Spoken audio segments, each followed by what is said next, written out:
Okay, welcome everyone. If you want to introduce yourselves in the chat, please feel free to do so. It will be nice to see who's joining us today and where you are coming from. I'm going to set up our screen sharing. Martha, since you're the only one I can see, are you able to see the PowerPoint properly? Wonderful. So let me just pull up the chat to make sure I'm keeping track of this. So welcome to today's webinar. We're happy to bring back our Research into Practice webinar series.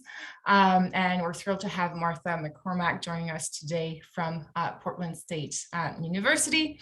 And we will be talking today about mentoring for youth with mental health needs, possibilities of improving the parent-mentor reliance in the mentoring process. We'll start today with a land acknowledgements. We begin by acknowledging that we are meeting on Indigenous land. As settlers, we're grateful for the opportunity to meet here, and we thank all the generations of Indigenous peoples who have taken care of this land. As settlers, this recognition of the contributions and historic importance of our Indigenous peoples must also be clearly and overtly connected to our collective commitment to make the promise and challenge of truth and reconciliation real in our communities.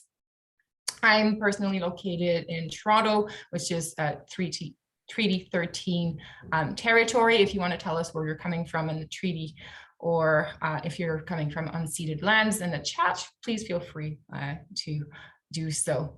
Today's webinar is presented by Mentor Canada, as well as by the Canadian Centre for Mentoring Research, which was created by the University of Alberta, the Alberta Mentoring Partnership, and Mentor Canada. And the mission of the center is to advance knowledge about youth mentoring in Canada by generating and supporting rigorous and innovative research.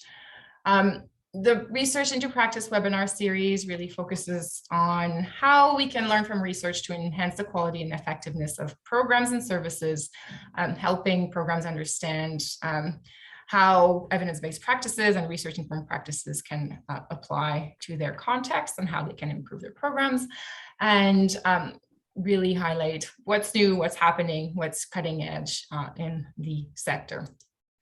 We'll have a second webinar coming up in March in about 3 weeks, if I remember correctly. So on March 9th, we will have Ben Dancer from the University of British Columbia bringing to us some really interesting Canadian-based research. There's a lot of research on mentoring that takes place in the States, but when we like to highlight research that is happening in Canada. So if you're free March 9th, or if you want to register to get the recording, we will be hearing about a very interesting peer mentoring program and how the program helps mentors and mentees develop autonomy, belonging, and competence. So I will stop sharing as my own slides are done, and we are thrilled today to have, sorry, I'm just pulling up Martha's bio, which I should have done ahead of time. So we are thrilled today to have Martha McCormack, a Ph.D. candidate in the School of Social Work at Portland State University. Martha draws on a 25-year career in publicly funded mental health services for children and families, and her research is guided by systems of care philosophy. It focuses on the perceptions and experiences of parents about mentoring for youth with mental health challenges.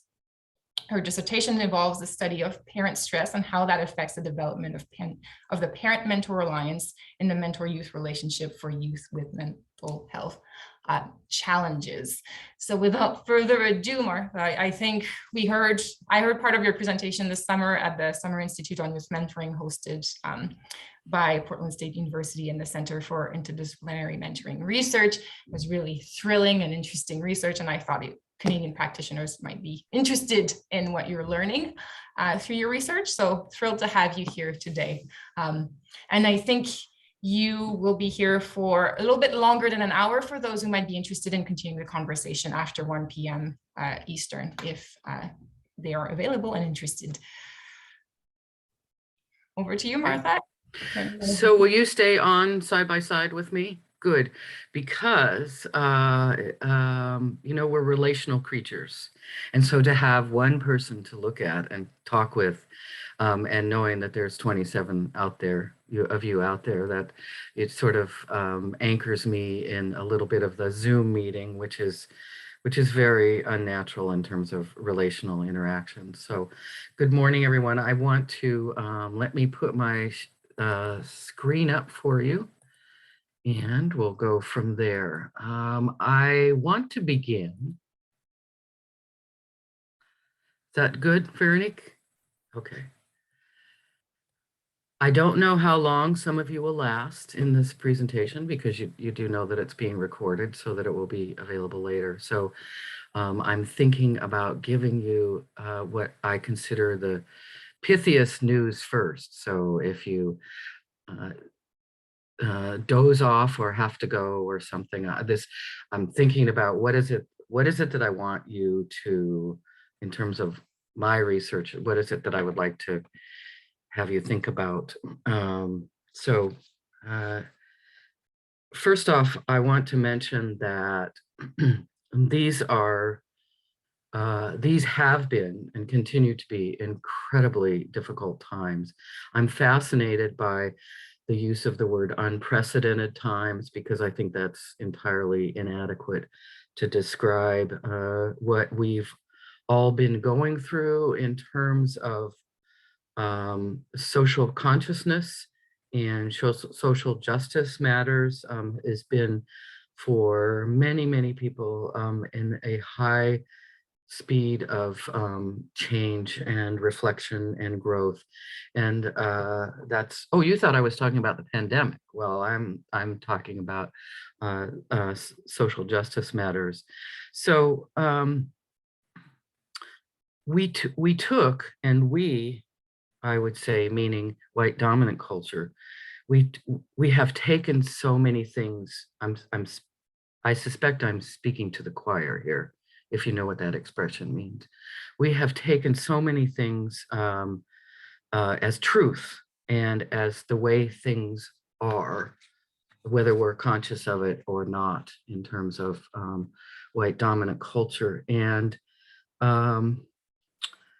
in these times, we've been asked new questions, and we've been asked to really unpack and disassemble a lot of things that we've been fundamentally asleep to. And these questions, this has been quite, I think, quite good on many different levels for many of us. The sleepy ground that we thought in our dominant culture that we were progressing on is disassembling, and we are doing it internally and in our communities and in our systems. And it's immensely strenuous on many different levels. Research itself, I would also care to say that life itself on many different levels is based on asking questions. When you're trained in a doctoral program, being able to think about what questions you want to apply to systematic methods of research is a cornerstone of learning. And I want to I want you to think about a question that I want to pose to you. And I'm speaking here as Veronique said in my bio, not an identity specifically as a researcher as much as a clinician researcher. Those two pieces cannot be separated. So anything that's done from my perspective in my research is interfaced with my history of being a clinician and a manager and an administrator in the mental health system. And we do know how the mental health system has evolved in the last many, many decades. But so what I'm talking about today in terms of my research is specifically for youth and families with mental health needs, but it extrapolates to all youth and families in my mind. And the question that is often asked in the field who are interested in families and parents in relationship to youth mentoring is, how do we best involve parents in youth mentoring? How do we best involve parents in the youth mentoring intervention? However, we've structured that in our practices and our agencies. And I just want to propose to you now to think about that question, being drawing an arrow down to a deeper and critical question, which also comes out of systems of care philosophy and thinking. Why, here's the question, why and how have we left them out in the first place? Why have we left them out in the first place? And how have we left them out in the first place? And I think that if you just let that roll around a bit and think about your agency and your staff in youth mentoring, have you ever had a discussion about, let's get parents more involved? Wait, how come we left them out in the first place?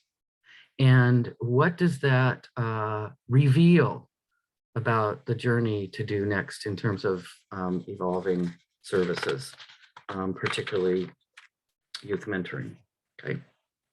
So I want to invite you to, this is part of my introduction, and I want to invite you to put anything into the chat that you would like to put. And I think that Veronique will probably be monitoring that, because that's not my best multitasking skill, to talk to you and monitor the chat.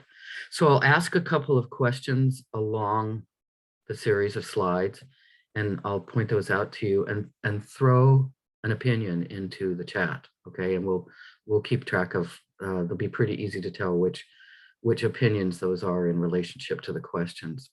So what's of interest to me this morning is just to tell you a little bit about the two studies that are in progress for me. And in progress means that aspects of it are not finished. Nothing is published or approved. And so they're works in progress. And sometimes what I've learned is that researchers share some of their works in progress and get reactions, thoughts, ideas, critiques from people in the field, from that makes perfect sense to that makes absolutely no sense. And that is very helpful in terms of thinking about bringing some kind of research to a more formal product. So I'll talk for 45 minutes, and then, because Veronique's been very clear, this is only have an hour with you, and then I will stay on the call for the next half hour for those that are interested in just hanging around and asking more questions, or throwing out more ideas. I see this as an ongoing relationship. This is just the beginning of it. So Veronique, are we good with that at this point? Okay, all right, thumbs up, okay. So if you know what a cairn is, C-A-I-R-N, it's a pile of rocks. It's in many different cultures, but it's a pile of rocks that are sometimes left as trail markers. So if you're in snow or weather in the wilderness, the cairns or the trail is grown over in some way. The cairn are like markers. They're like anchor points along your journey. And so I want to just share with you a couple of anchor points that I've held on to, like cairns, and they may be relevant to what you know about the research in the field. They may be unfamiliar. So I'm just telling you what I hold on to in my thinking as sort of these anchor points. Very basic, in that general youth mentoring is built on relational closeness between a non-familiar adult and a youth. It's done over a period of time, and there's different variations of interests and activities that take place. That's an anchor point. That the quality of that dyadic relationship is sort of one of the predominant mechanisms that is connected with generating positive youth outcomes. It's a very, very basic orientation to overall youth mentoring. That being said, and all of the various research and activities that are designed to potentiate that closeness and increase the quality of that dyadic relationship, all the work that you do to create and match and such. And I think this is predominantly a United States statistic. Excuse me, I just jumped forward one. United States statistics is that nearly 50% of those mentoring relationships end prematurely, which means before the time agreement that is set between the parent caregiver, the agency, and the mentor to commit to a child or youth. 50%, 30, in some literature it's written 30 to 50%. That's an extremely high rate of I think it's okay to say it's a failure of the intervention in some way. You don't want that. You don't want 30 to 50%. So that's an invitation to really continue mentoring research to figure out what are the, and the previous point, the factors and the characteristics and the features that can increase longevity and quality of closeness in the relationship. Unfortunately, with that, what goes with that 50%, nearly 50% of premature endings, is that youth with psychological challenges are the highest risk for decline in functioning after the relationship ends, and youth that have complex needs have a higher rate of experiencing premature endings. Okay, so it's both this exciting anchor points with a distressing set of anchor points, which is a call to action in research, and it's the ground that more of the modern research is based on. And also, one last point, there's some research about family risk factors are associated with those premature endings. They're listed as low-income homes, parent in the military, parent who's incarcerated, immigrant families, and youth in foster care. Okay, so let's see what we have next, right? Let's just talk specifically about youth with mental health needs, so we can take the anchor points and then just get it framed up in terms of who are we possibly talking about in terms of youth with mental health needs and their families. This is a broad topic, so these are just little snapshots for you. Just remembering that 1 in 5 youth have significant mental health needs and do not engage with mental health services, okay? And for those that do not engage in mental health services, not able to have access to mental health services, I mean, to say do not engage, you know, is not a blame statement at all. It's just, it's very nondescript about do not have access to, for many different levels, barriers to all of those low-income youth that have the highest rate of underutilization. Excuse me. Even the term underutilization has an implication in the language that youth are utilizing a service. And so I just want to clarify there that the language is not descriptive at all of what are we talking about? What are the implications?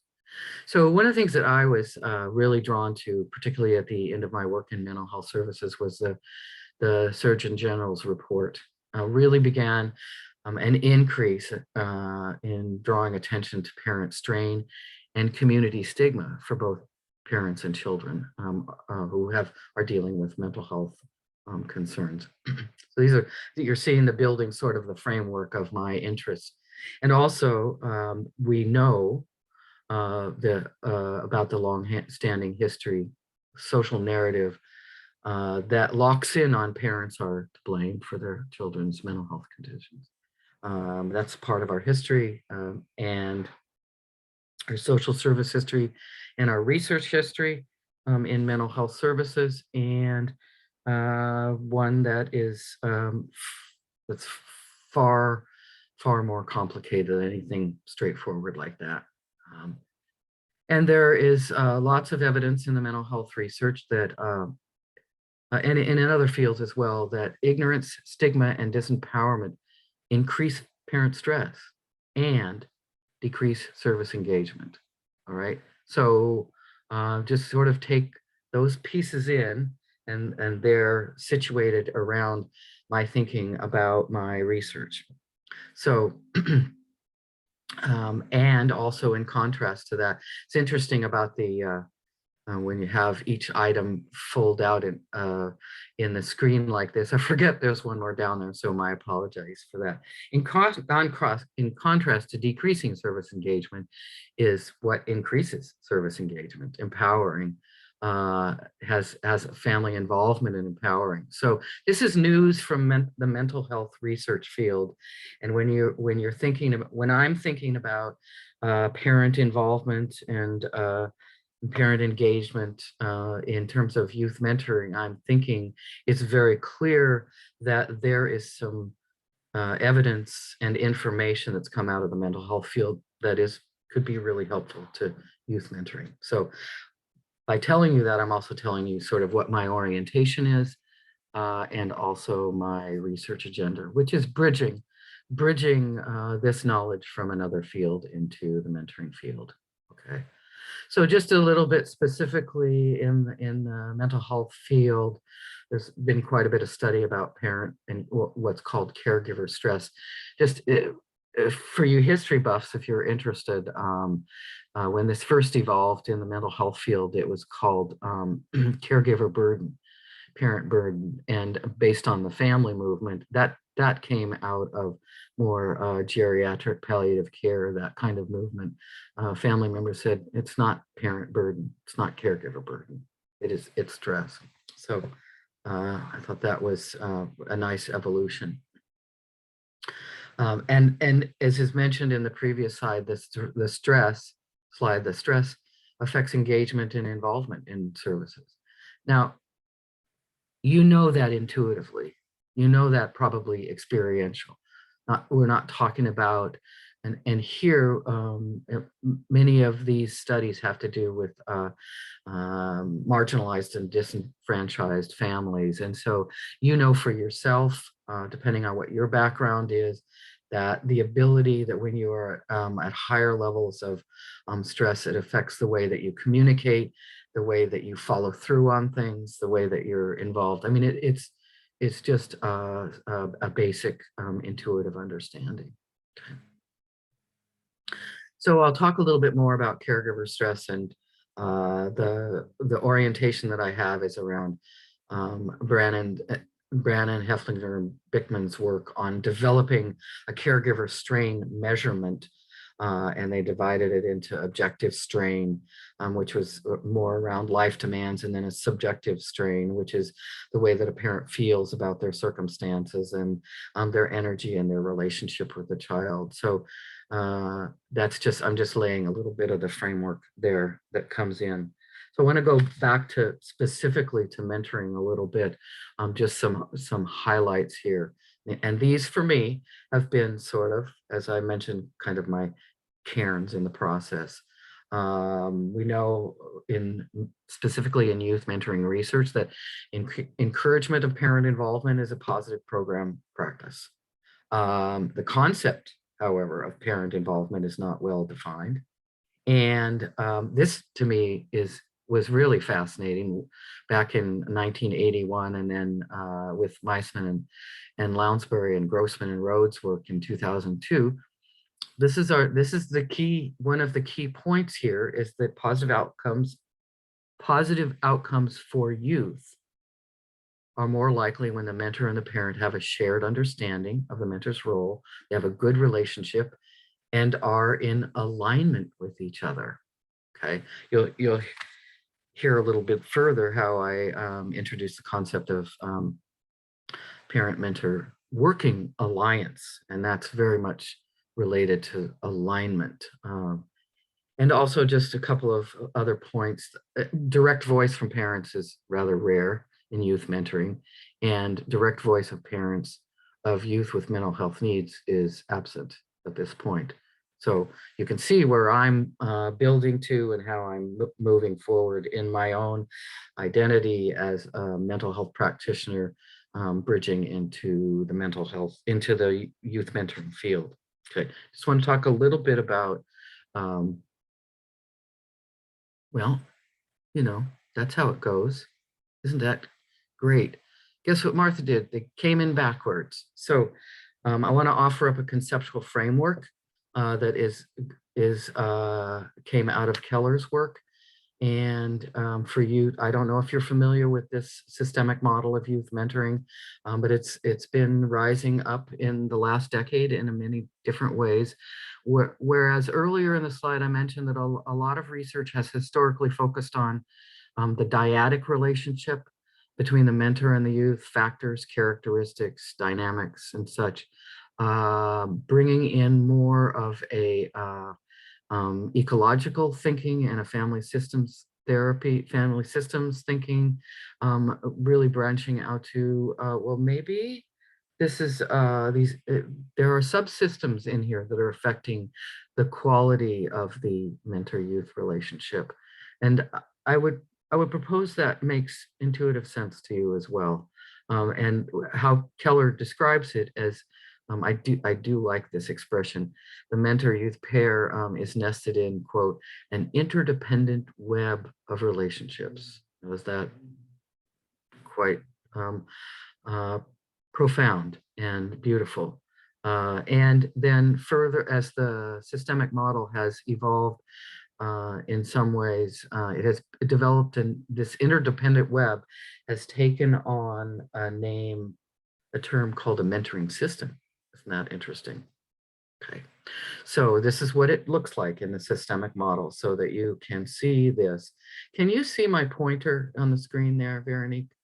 Okay, so this is what I was talking about, that the historical mentor research has focused on individual characteristics, dynamics, patterns, relationships, quality features, all of this in this line right here. And the systemic model situates this. This should actually be more holographic or three-dimensional, where this is nested in around the relationship.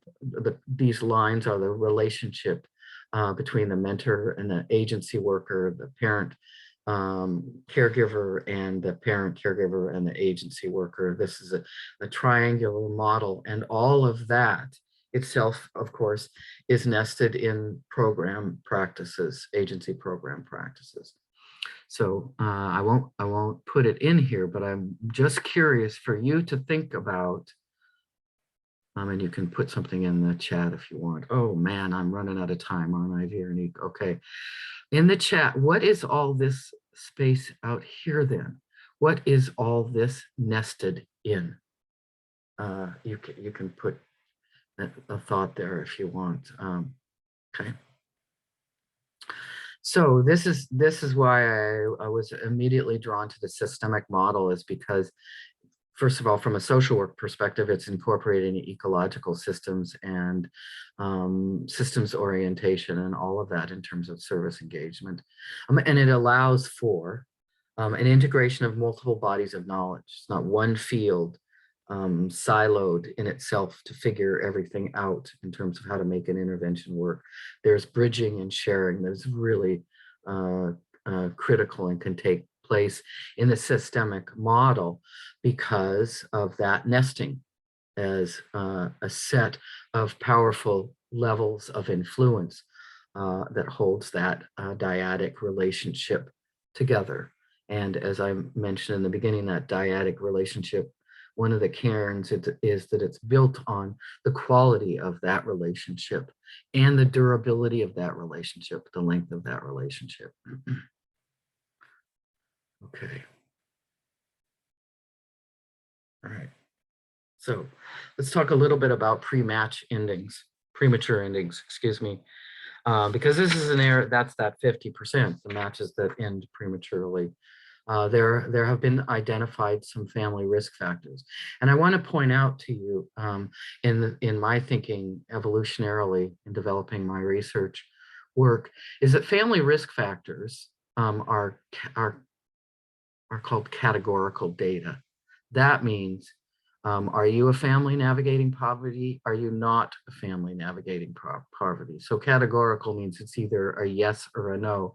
And a risk factor means that that yes or no variable is then associated with other factors in the future, such as, does the match last a long time or does it end prematurely? So another categorical risk factor is parent is absent and in the military. And parent absent due to incarceration, and families who have dealt with immigration. Okay, so these are some interesting features, because all they do is make me, and I hope you, curious. So what is it about those factors that are having a role and a place in terms of premature endings to matches? Since that's our goal, is that they endure however long the agreement is and develop the relationship over time. So I don't know, Veronique can maybe help with this a little bit. I don't know if any of you have had a chance to look at the STAR study, which is I'll introduce that data set that I'm using in my dissertation. The STAR study that is the work of Tom Keller and Renee Spencer. And it's called, It Takes a Village to, whoops, just slipped out of my head. What is it, Veronique? It takes a village to end a match, doesn't it? Yeah, it takes a village to break up a match. Thank you. Systemic analysis of formal youth mentoring relationships ending. Yes. So there's this very nice, it's quite in my perspective, it's quite a readable research paper, and it's also a summary of the research is posted on Veronique's page. So I hope that you can connect people to that. Oh, you just did it, didn't you? Thank you so much. All right. And so that's sort of a cornerstone of my work and involvement, you can see, because I was a research person on that project. And there's a small collection of qualitative studies that have explored premature match endings from a qualitative interview perspective. And one that caught my interest was that mentors talk about family interference. And so my radar went up on what is family interference? And is it in fact family interference? Okay, so I'm gonna keep plugging away here. So the first study that I just want to introduce you to is a study that I did while I'm involved as an embedded researcher at Big Brothers Big Sisters. And with considering all of the pieces that I've presented to you here, what I was curious about for parents of youth with mental health needs, I was curious about long-lasting mentoring relationships. I didn't know if I could identify at Big Brothers Big Sisters. I could have the case managers identify for me which matches had youth with mental health needs, because there was nothing in the database system that certainly earmarked those youth and families. And I was interested from a larger perspective about what is their experiences about long-lasting mentoring relationships. I wanted to just explore that, and I wanted to explore how they experience the course, the history of the mentoring for their child, and how did they see themselves involved. And you can see these are really curious, like inquisitive questions, and that's where I was coming from, and still enjoy that inquisitiveness to get parents' voices. And I had a set of questions that I wanted to find out about. What were their hopes and fears at the start of mentoring? And how did it turn out for them? What was important to them through the process? What kinds of surprises and challenges did they come across?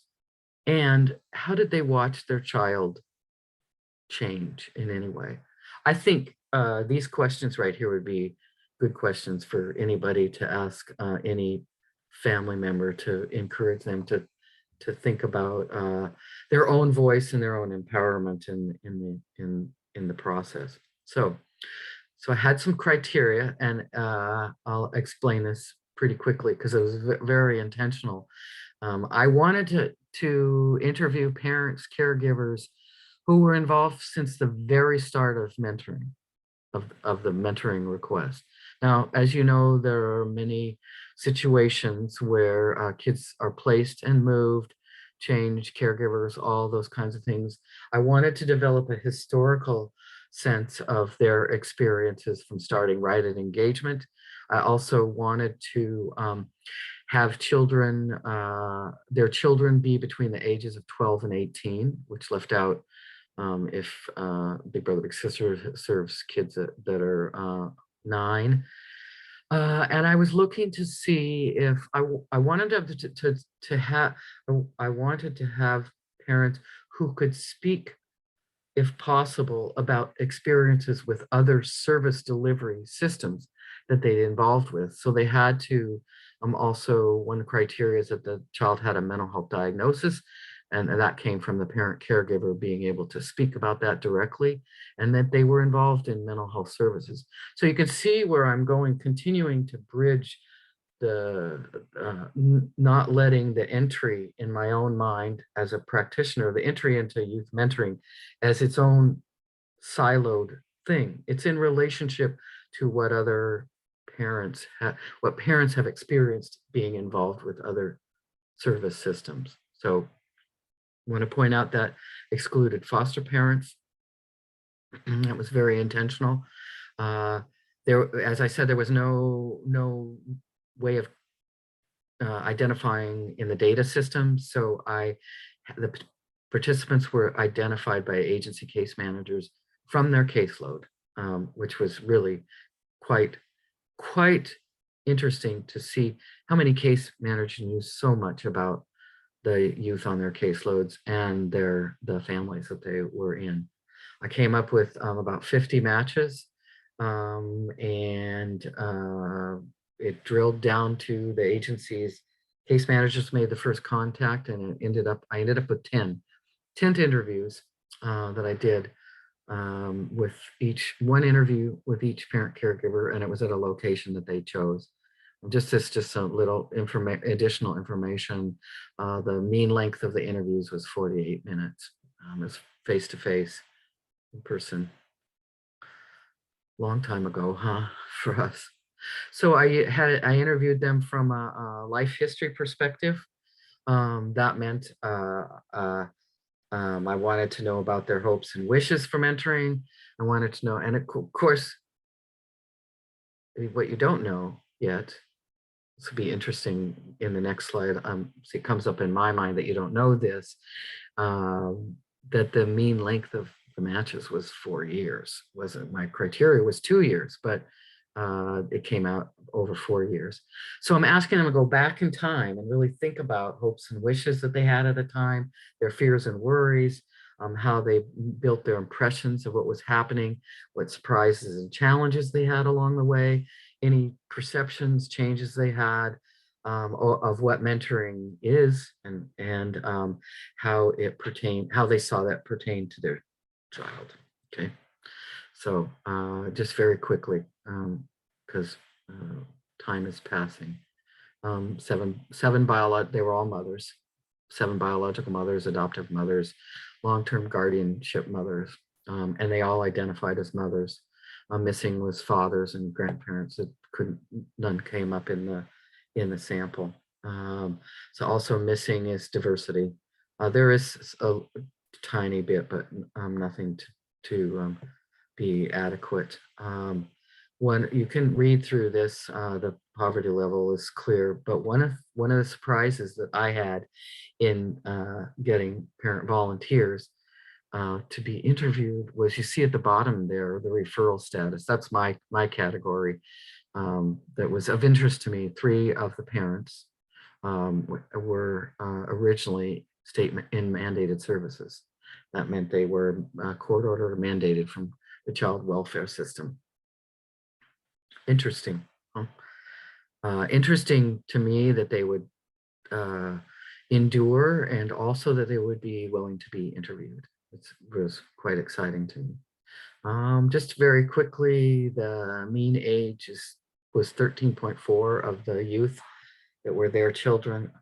The length of the mentoring relationships, the mean was 4.9 years. So they had a lot of things to talk about.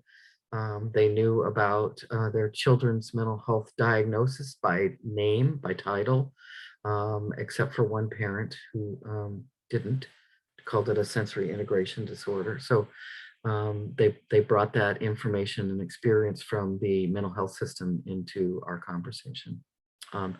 4 out of the 11 had youth with more than multiple diagnoses. Okay, so this is very quickly just some preliminary findings. And when I mean preliminary findings, I've analyzed the interviews, set up some themes that have come out, and in the final, sort of the final stages of writing this up to review and publication. They talked about hopes, probably in ways that might even be familiar to you. What was interesting is talking about in relationship to mental health needs, not in terms of mentoring meeting mental health needs, but that mental health needs were kind of done. Wanted to have didn't want to participate anymore. I didn't want to leave my daughter hanging. Another one was in relationship to trying to find a support person from a church. Because of her background and her issues, she would have overwhelmed somebody who was with a little less experience or mature. And this one is the third one here in terms of hopes is just, and this is, I'm just reminding you, this is just a quick snapshot. This is sort of more typical in terms of developmental focus with youth mentoring. That's how I view it. To someone who'd broaden their perspectives and how to think and look at things. You need a male role model to help them develop insights on different things. This came up very clearly about initial hopes for mentoring was in relationship to family stress. This was a parent who had a second child with pretty severe mental health needs, and I wanted my younger son it was a good idea to get him out of the house with someone normal because his own brother wouldn't play with him. And the second one is a daughter who was bullied at school. And when talking about initial hopes for mentoring, she reflected back on, I felt I can breathe. All of this stuff is happening. I was torn all over. I felt like when my daughter had a mentor, now I can breathe. Now I can focus on other things. Okay. Interesting also about the appearance of initial worries at the start of mentoring. You remember there were 3 parents that were involved in the child welfare system. One here said being judged. Going into a mentoring agency and then saying, I feel fearful of not parenting in such a way that the mentoring agency would say, she's not doing it right, and take them again. We know what that means, right? Take them again. Even though I'm, stiller now. Interesting to think about parents going into a mentoring agency and remembering previous negative experiences with other agencies. I'm curious if you're aware of thinking about how that happens in families. And then also secondly, a worry about the child being judged. I'm not sure if they'd be able to find somebody who could understand her, stick around with her. The third theme was around developing trust with the mentor. And there's several different ways that it was talked about and done. One was through observation of the child and the mentor. And I thought this was quite interesting. Had a lot in common. That was a big thing for me because she didn't always connect with people. Mentors who go at the youth's pace, getting to know the parent. Well, she's going to take the time to get to know her. She didn't take her out right away. She spent time to get to know me, and I felt comfortable with what she was doing. So you see those in both of there's quite a bit of visual observation and interaction that was part of the parent building trust. And also the third one is having the opportunity to work through a conflict with the mentor. And that was actually, it wasn't totally eliminating any tension or conflict. It was, for her, it was getting on the other side of this conflict. So there was plenty of opportunity interviews for me, encouraging parents to talk about the youth, their youth. And I will let you read these, but I want to just emphasize the first one because I thought it was rather profound in a theme, but also one that was, this is just one that I'm sharing with you. There were several other ones as well. Just listen how sweet this is. Here's this grown-up, has to wash his hands all the time and has to go exactly the speed limit, who has like these OCD kinds of things and is perfectly fine. This guy who has quirks, he's got a house and a job and a wife, he can be successful. That's helped my son's self-esteem. Like, I can be weird and still be fine. Right.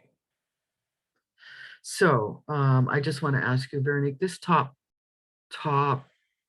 screen it's not on, is it? You just have the full slide. You don't have the top little stuff. I see it, do you? Okay, great. All right. So development of trust, and then yeah, what it does is it blocks my screen.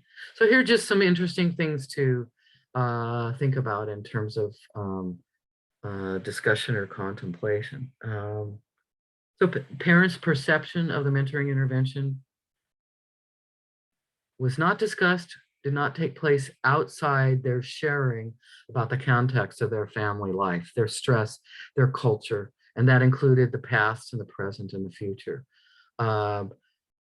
Secondly, parents viewed mentoring as beneficial to their children's mental health needs by their definition, not anybody else's definition. And interestingly, it wasn't necessarily the original reason that they wanted a mentor in the first place. It was some retrospective thoughts. The parent who said the modeling of the mentor with OCD and for her son was reflective of what a gift that was for my son, but that's not what I said in the beginning of what I wanted a mentor for. Okay.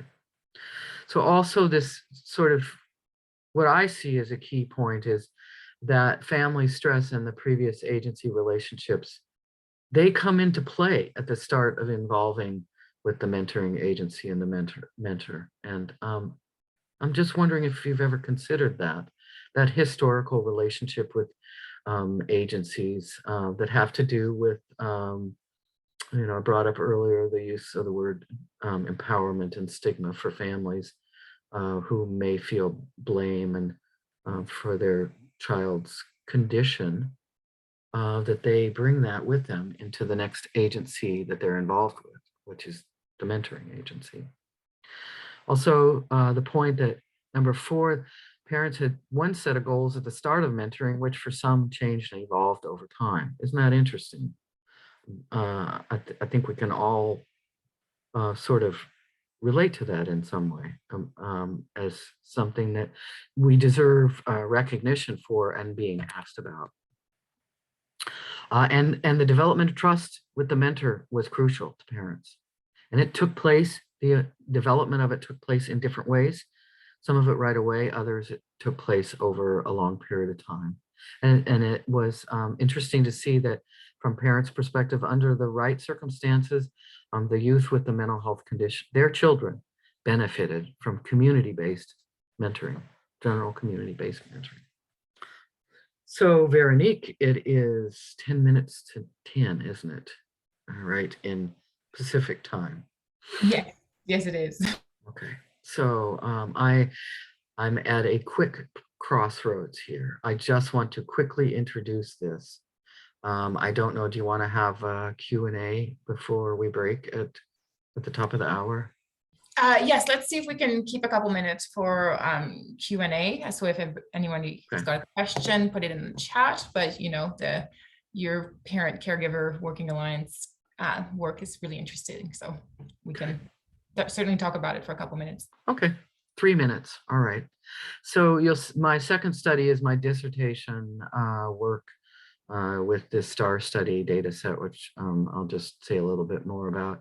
Can you see the evolution here in terms of youth with mental health challenges getting mentoring, Next, a study of now I'm focusing in on the parent-mentor relationship, remembering the systemic model. That would be the one line on the left side, the parent-mentor relationship. And I'm interested in family stress. So that's the bridge between ideas and concepts and evidence in the mental health field coming into play with the mentoring field. So you'll see that in my set of questions for exploration in my dissertation. How does family stress interface with the quality of the parent-mentor relationship that surrounds the youth relationship, specifically for youth with mental health needs? Now, just everything's going to be very quickly here. Interface is a very chosen word. A close word you might hear is interfere. How does family stress interfere with the quality of the relationship?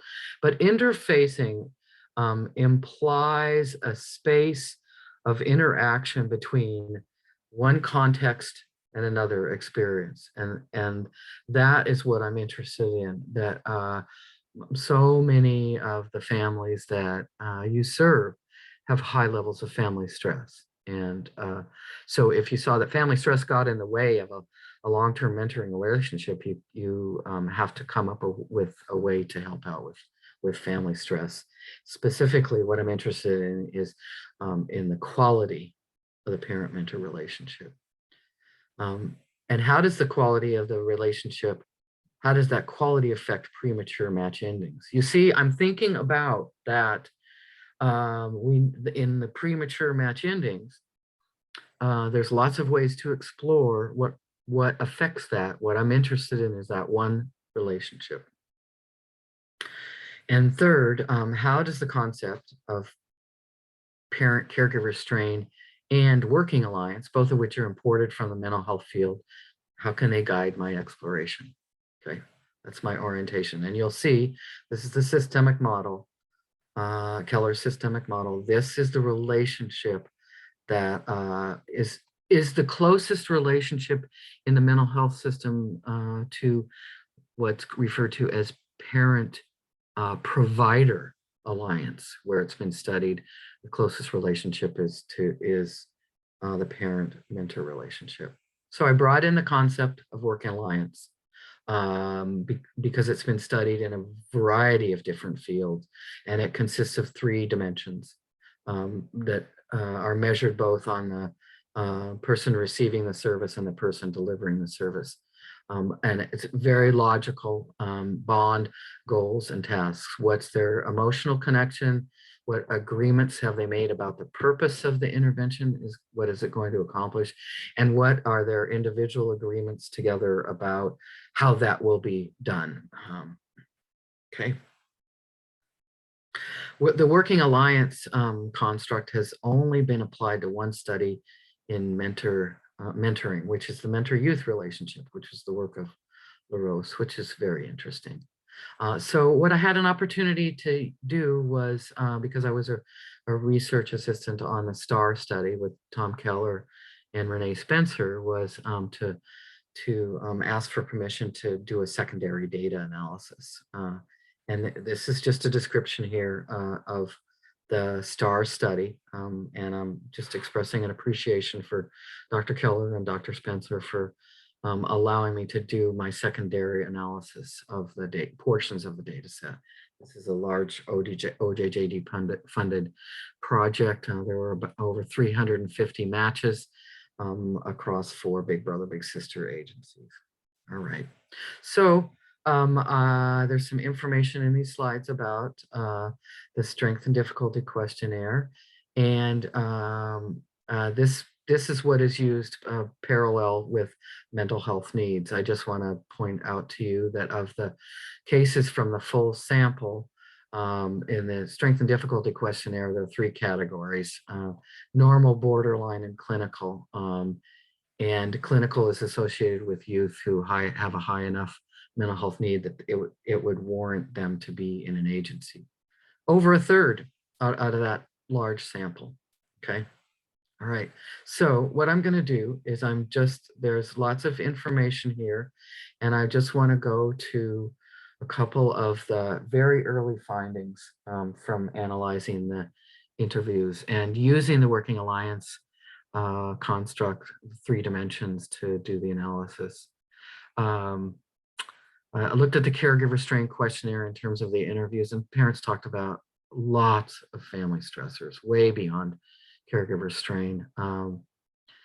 And I looked for indications in the interviews of the parent and the mentor for indications of working alliance, where there was conversation I would call bond, goals, and tasks. And as is similar with the first study, trust and respect from the mentor is a very important element of bonding for parents. Okay. And I think that for the sake of time, I'm just going to keep going here and look at discussion with you and questions, the possibilities in mentoring practices. Where are there locations already existing in your practices, in your agencies, where you could enhance parent-mentor alliance, thinking about working alliance in terms of the connection. You've heard me use the word respect and support in the parent-mentor alliance, agreement about goals, checking in about goals, and agreement about the tasks to accomplish. These are what I'm referring to as locations in already existing practices that you already do, okay? So there's just a couple of possible ideas here, and I just wanna highlight them for you. They're organized around social work values, just for an interesting frame.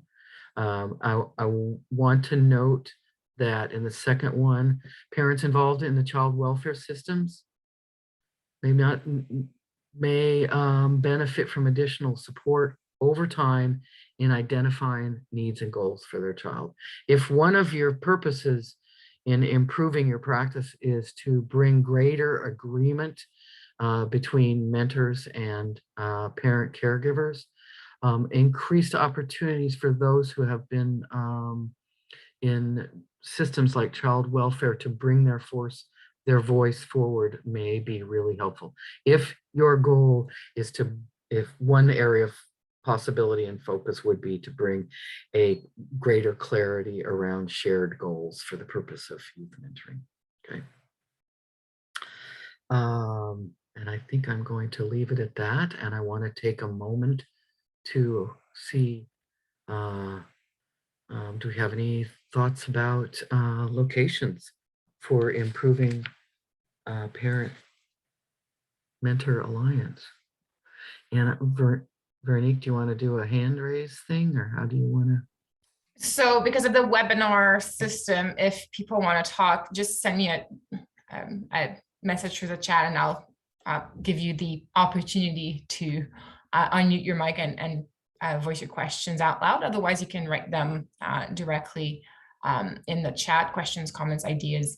I think it's really interesting to think about how we can include this in our own practices, right? How can we look at what we're already doing and enhance what we're doing to really engage and empower parents who are seeking mentoring for a variety of reasons, and get them involved and engaged to potentially strengthen that bond between mentors and parents. So please just, again, let me know if you want to speak or if you want to put anything in the chat that we can read out loud for everybody attending. Wasn't that beautiful? You'd think I hired Veronique there to do my summary, the summary from my presentation. You just did that. Summary and invitation. Thank you for that, Veronique. That was very, very well done.